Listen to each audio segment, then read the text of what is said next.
Every empire has its walls, its watchmen, and, if you're paying attention, its ghosts. At Harborstone Industries, a global tech powerhouse seated in the heart of the city, no one paid much attention to the woman who arrived before dawn, keys jingling at her hip, mop bucket rolling behind her like a shadow. Her name was Gloria Bennett.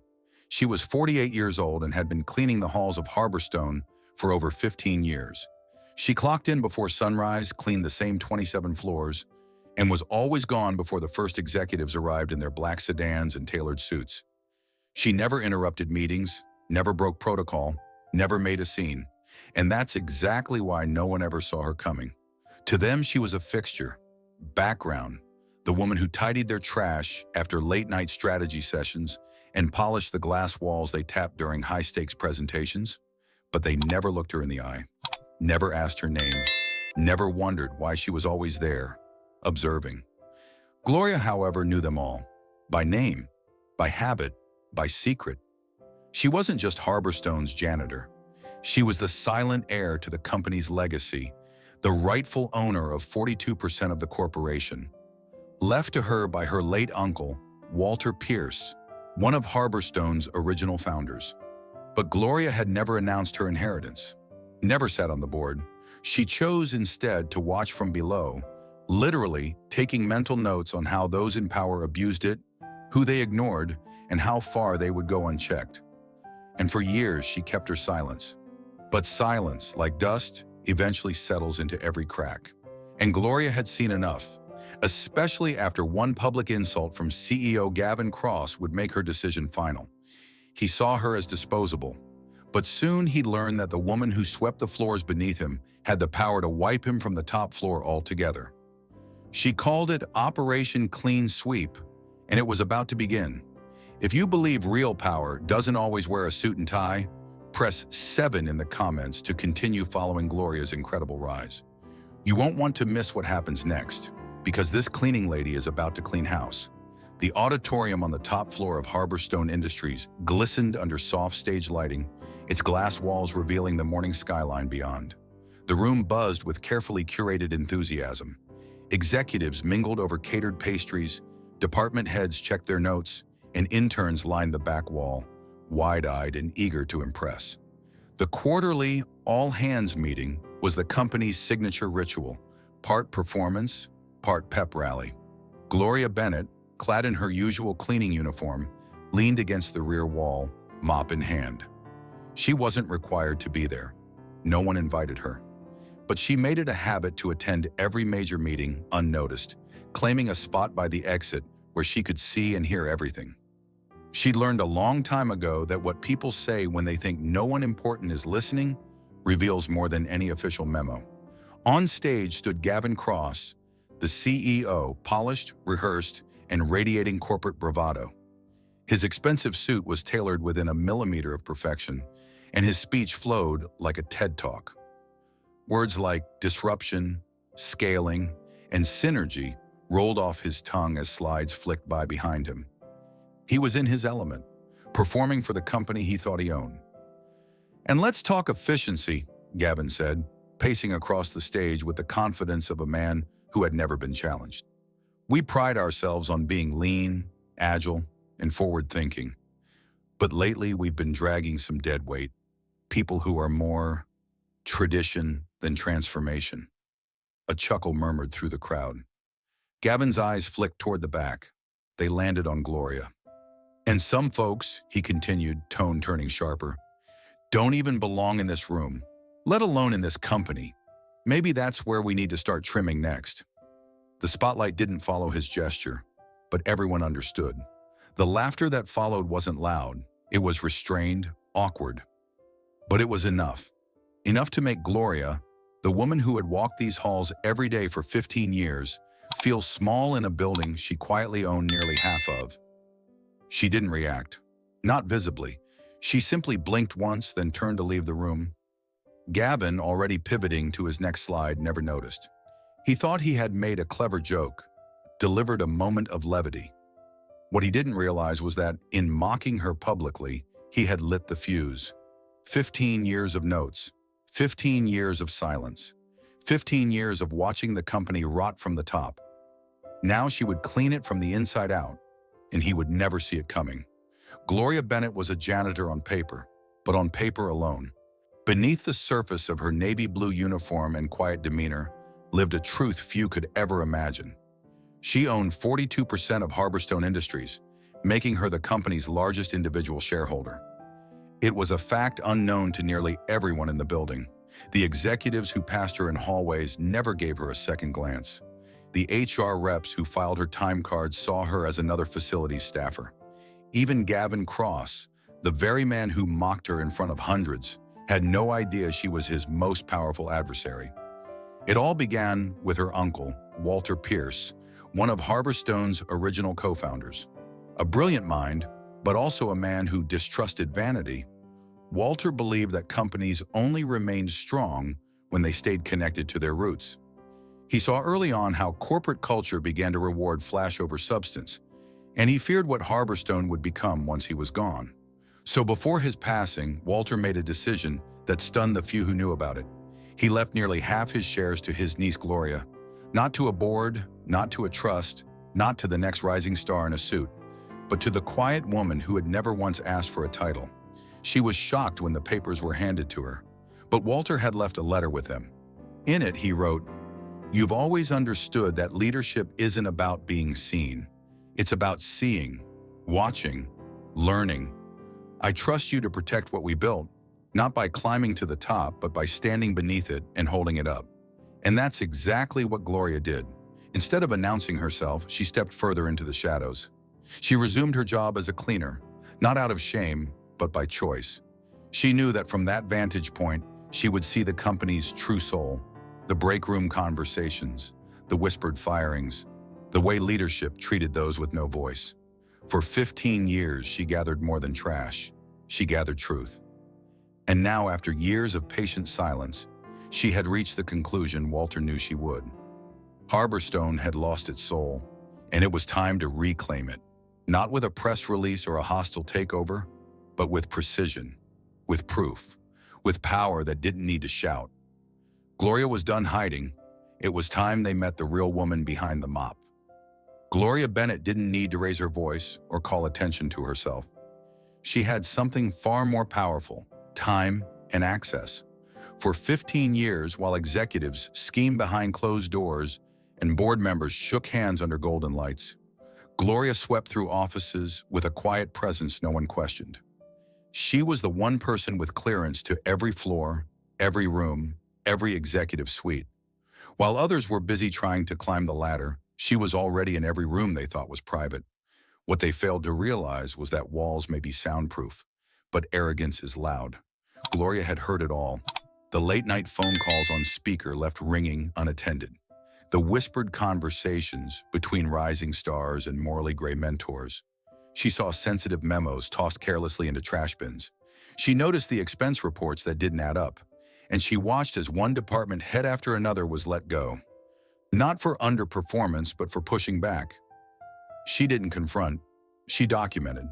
In a nondescript notebook she kept in her locker, she began compiling names, dates, phrases, and patterns. When that filled up, she moved to encrypted digital files. There were spreadsheets cross-referencing contract inconsistencies, folders filled with printouts of HR complaints that mysteriously vanished from official channels, and even audio recordings, casually captured during forgotten Zoom calls or hallway run-ins where executives spoke too freely. At the center of it all stood Gavin Cross, the CEO whose charisma masked a decaying ethical core. Gavin wasn't just guilty of arrogance. He was manipulating financial reports to boost quarterly performance, funneling company funds into shell ventures, and selectively leaking insider tips to investment friends. It wasn't just bad leadership, it was criminal. Each piece of evidence added weight to Gloria's collection, which she titled simply, Operation Clean Sweep. It was poetic, but practical. She wasn't just cleaning floors, she was preparing to clean house. By the 10th year, she had enough to raise serious questions. By year 12, she had enough to bury careers. By year 15, she had something undeniable. Proof that Harborstone was rotting from the top down. Still, she waited. not out of fear, but out of discipline. She knew that a whistle blown too soon can be silenced, that exposure without precision only creates scandal, not change. So she continued to build, adding layers to her file like a seasoned investigator. She wasn't seeking revenge. She wasn't even seeking power. She was seeking accountability. And when Gavin Cross mocked her publicly, humiliated her without knowing her name, that was the moment she knew it was time. She didn't need a board seat. She didn't need applause. She had something stronger than titles and cameras. She had the truth, and it was finally ready to speak. The invitation arrived with little warning, a brief email marked urgent, special shareholder session, mandatory attendance. It raised eyebrows throughout Harborstone's upper ranks. No context, no agenda, just a time, a date, and a location. The executive boardroom on the 32nd floor. Executives shuffled into the room, confused and curious. Gavin Cross, the CEO, sauntered in last, clearly irritated, muttering something about wasting time as he adjusted his cufflinks. The usual suspects filled the polished table: board members, lawyers, top investors. Missing, however, was the familiar mop cart in the corner, until the door opened again. Gloria Bennett walked in, not in uniform but in a charcoal gray blazer, her hair pulled back neatly, a small black briefcase in hand. Whispers rippled through the room. Some didn't recognize her without the cleaning cart. Others looked bewildered. Gavin stared at her, blinking. "What's this?" he asked, half laughing. Gloria didn't smile. She set the briefcase on the table, flipped open the latches and pulled out a folder labeled Operation Clean Sweep. "I believe I've earned a moment to speak," she said calmly. "As the holder of 42% of Harborstone shares, I have the right to call this meeting and to present evidence of gross misconduct by our CEO." The room fell completely still. Gavin's face drained of color. "You? What?" She handed out documents, copies of forged financial reports, transcripts of insider conversations, audio recordings. Screens lit up with digital files she had shared to the board's secure cloud drive. Names, dates, numbers, irrefutable. "This company was built with integrity," she said, steady and unwavering. "It's been compromised by greed, and I've watched it happen one floor at a time." The board chair leaned forward. "Is this all verified?" "It's all real," said Gloria. "And if you don't believe it, I've already scheduled a meeting with federal investigators next week." Gavin stood frozen, his usual confidence gone. His jokes, his charm, his grip on the room evaporated. Then the board voted. And just like that, Gavin Cross was removed as CEO. Not with shouts, not with threats, but with truth served in silence. What do you think of this moment? If you're loving this story, press 7 in the comments. If not, we still want to hear from you. Press 0. Stay tuned. The fallout is just beginning. The news broke before Gavin Cross had even packed his things. By noon, the headline was everywhere. Janitor turned majority shareholder ousts Harborstone CEO in stunning boardroom coup. It started with a single business blog post, a leak from someone inside the boardroom who couldn't resist sharing the drama. Within an hour, it was on every major news site. Financial analysts scrambled to confirm the story. Talk shows ran segments titled, "The Woman Who Cleaned Up Corporate Corruption." Social media erupted. Photos of Gloria Bennett, once a background blur in hallways, suddenly dominated headlines. In one image, she was captured exiting the boardroom, briefcase in hand, head held high. Her quiet presence spoke louder than 1,000 press releases. No rehearsed statements, no PR team. Just truth earned over years of invisible labor. Meanwhile, Gavin Cross, once hailed as a visionary disruptor of corporate culture, became the poster child for executive excess and deception. Clips of his smirking speeches were now played in contrast to excerpts from Gloria's calm takedown. Investors distanced themselves. Business magazines rescinded earlier praise. His name was scrubbed from Harborstone's leadership page within 24 hours. Reporters camped outside Harborstone's headquarters. They weren't there for Gavin. They were there for Gloria, but she didn't give interviews. She didn't step into the spotlight. She returned home that evening the same way she had every day for 15 years.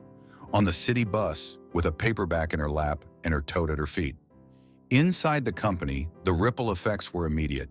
Employees who had once overlooked her now spoke in hushed admiration. Department heads who had previously dismissed ethical concerns suddenly scrambled to review protocols. HR reopened files that had long been misplaced. And for the first time in years, the mood in the office shifted, not to fear, but to awareness. Some were embarrassed by their complicity. Others were inspired. A few still whispered bitterly in corners, calling it a fluke. But deep down, everyone knew something permanent had changed. Gloria didn't ask for fame. She didn't relish the headlines, but she understood their power. She knew that what had happened in that boardroom was bigger than just one company. It was a message. To every overlooked employee, every unheard voice, every person told they didn't belong at the table. She hadn't stormed the gates. She had waited patiently, observed carefully, and struck precisely when the truth was ready to speak. And now the whole world was listening. With Gavin Cross removed and the headlines still fresh, Harborstone faced a critical crossroads. The building was the same. The teams were the same. But the energy inside felt different. All eyes turned to Gloria Bennett, now interim leader of the company she had once quietly swept clean. But Gloria had no interest in taking a throne. She didn't need a grand office or a gold nameplate. She moved into a modest workspace near the heart of operations, right where employees came and went. Ideas clashed and real work happened. It wasn't about status. It was about staying connected to the people the company had long ignored. Her approach to leadership wasn't about top-down commands. It was about listening, something she'd perfected during her 15 years in silence. She scheduled listening sessions with every department. No podiums, no cameras, just honest conversations in break rooms, cafeterias, in open floor lounges. People who had never been heard finally had a voice. From those conversations, Gloria began reshaping Harborstone, not by scrapping everything, but by redirecting it. She launched Ground Up Leadership, a new internal initiative designed to lift emerging voices from the bottom of the ladder. Entry-level employees were paired with seasoned mentors. Town halls replaced closed-door meetings. Internal suggestion boxes became digital platforms where feedback was tracked and publicly responded to. She dismantled outdated reward systems that only benefited executives and restructured profit sharing so that every team member, from engineers to night custodians, shared in the company's success. Transparency became non-negotiable. Every financial quarter was now presented not just to investors, but to the staff. Questions were encouraged. Accountability was expected at all levels. The most remarkable shift? The atmosphere. People walked the halls with purpose again. Collaboration returned to departments that had once operated in silos. New ideas emerged from unexpected places, from interns, from technicians, even from janitors. And Gloria made sure they were all heard. Harborstone had been a company ruled by fear and ego. Under Gloria, it became a place powered by humility, courage, and collective effort. She didn't reform the company from the top. She rebuilt it from the ground up. And this time, no one was left behind. Just when it seemed Harborstone was turning the corner, culture transforming, employee morale rising, and trust steadily rebuilding, a quiet fracture opened from the inside. It wasn't sabotage from a rival, nor a challenge from the board. It came from someone Gloria Bennett had personally lifted up. Sabrina Cole, young, driven, and ambitious, had quickly become one of Gloria's most trusted aides. Handpicked by Gloria after the leadership shift, Sabrina was given access few others had. She attended strategy meetings, reviewed sensitive documents, and shadowed Gloria during high-level negotiations. Gloria saw promise in her, someone who could one day lead with empathy and intelligence. But promise and pressure don't always walk hand in hand. As Harborstone's media spotlight grew, so did Sabrina's desire to be more than a background name. Tempted by the attention of a reporter digging for controversy, she began leaking internal updates, fragments of boardroom conversations, selective data from confidential memos, twisted into stories that hinted at disarray. Headlines began to surface. Cracks in Harborstone's cleanup, and insiders questioned Gloria Bennett's grip on power. Inside the company, confusion spread. Was Gloria losing control? Were the reforms just surface deep? Board members demanded answers. Some employees grew wary. The integrity Gloria had so carefully nurtured was under threat, not by the past but by someone she had believed represented the future. It didn't take long for Gloria to uncover the source. Sabrina's digital fingerprints were on every leak, and the revelation stung deeper than any scandal. It wasn't just betrayal, it was personal. Gloria didn't raise her voice. She didn't orchestrate a public firing or leak her own rebuttal to the press. Instead, she invited Sabrina into her office, sat across from her, and spoke with the same calm clarity that had carried her from janitor to leader. You had a choice, she said, between building something with integrity or building something faster. Sabrina, remorseful but exposed, had no defense. She resigned quietly the next day. Rather than bury the story, Gloria addressed the breach with full transparency.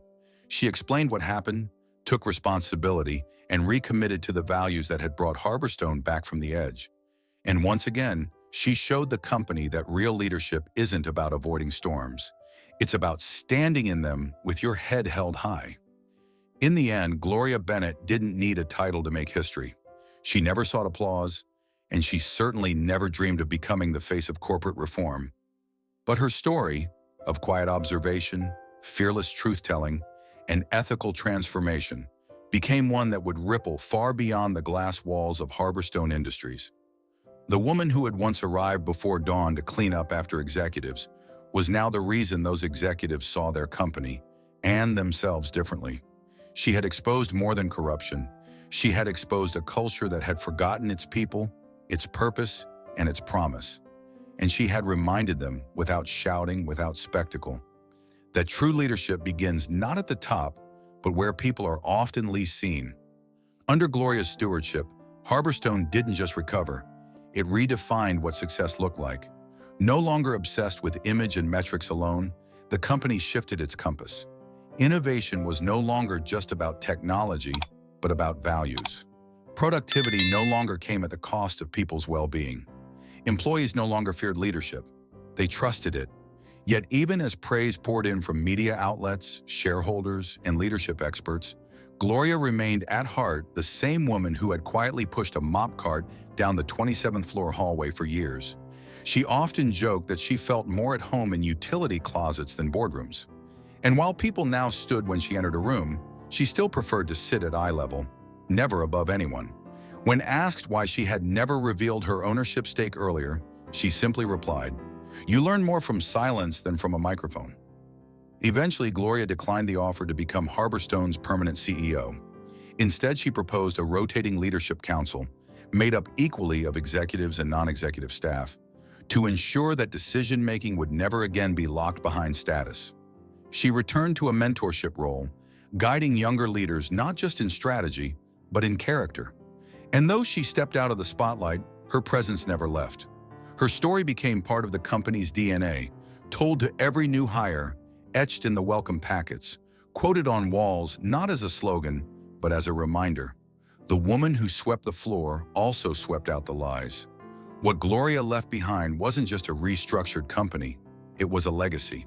A legacy that proved dignity is louder than ego, that patience is stronger than ambition, and that real change doesn't come from tearing things down.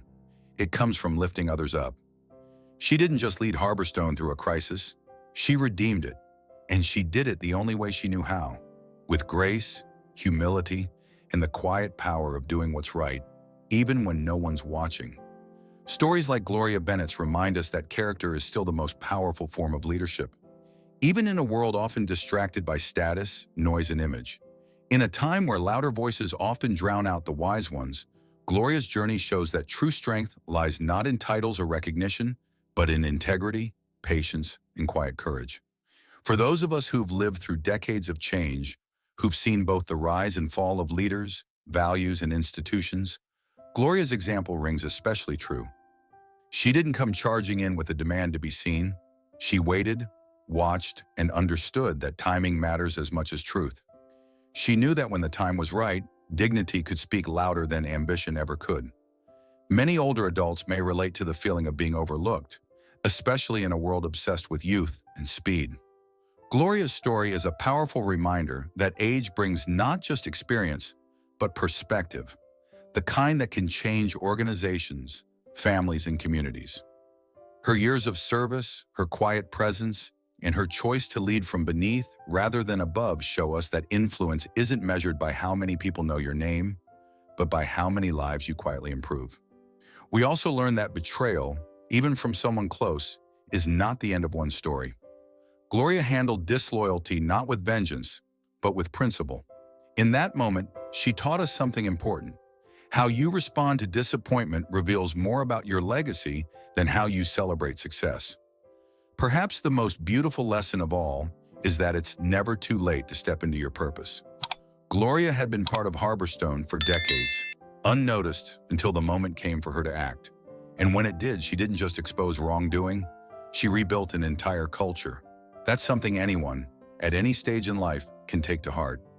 So whether you're in your golden years, mentoring the next generation, or reflecting on the impact you've made, remember this. Your story isn't over just because your pace has changed. Sometimes the most meaningful work begins when the world stops expecting it from you. If this story spoke to you, if it reminded you of the power you still carry within, press the number 7 in the comments to let us know. And don't forget to share this video with friends or loved ones. We've got more inspiring stories ahead, and we'd love to have you with us for everyone.